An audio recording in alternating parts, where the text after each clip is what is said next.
বন্ধুরা, আমাদের কলিগ একটা অযাচিত কথা বলতে এলাম। দেখো, আমি তো আমার মতন, আমার লাইফ আমার মতন, আমার ভালো মন্দ আমার মতন, কারোর কাছে আমি ভালো, কারোর কাছে মন্দ, সেগুলো পরের কথা। তবু একটা অযাচিত আলোচনা করতে এলাম, যেটা এই মুহূর্তে আমার মনে হচ্ছে আমি তোমাদেরকে বললাম। দেখো, আমাদের যারা 40-এর ওপর হয়ে গেছে, আমাদের তো বয়স কত বাড়ছে, একান্ত একটু কোয়ালিটি টাইম হাজব্যান্ড ওয়াইফে কাটাতে খুব দরকার, নাহলে কী হবে জানো তো, সময়টা খুব বালির মতো বেরিয়ে যাচ্ছে হাত থেকে। এরপর কী হবে বলো তো, আমরা নিজেদের সময় পাবো না, শ্বশুরি হয়ে যাবো, জামাই আসবে, তারপর ছেলের বউ আসবে, ওরা কোয়ালিটি টাইম স্পেন্ড করবে, আমরা ওদেরকে হেল্প করবো, ওদের সাথে আমরাও কোঅপারেট করবো, সব করবো।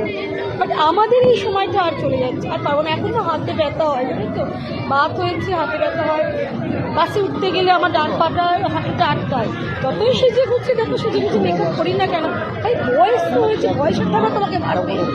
তাই আমি সবাইকে একটু যেচেই বলছি, কেউ হয়তো এটাকে নিয়ে আলোচনা করবো, তবে বেশি বয়স হতে রাখা করছে, এগুলো বলতে পারছি না, তাই নয় করছি, ঘরের সাথেই করছি, ওদের সাথে করছি না।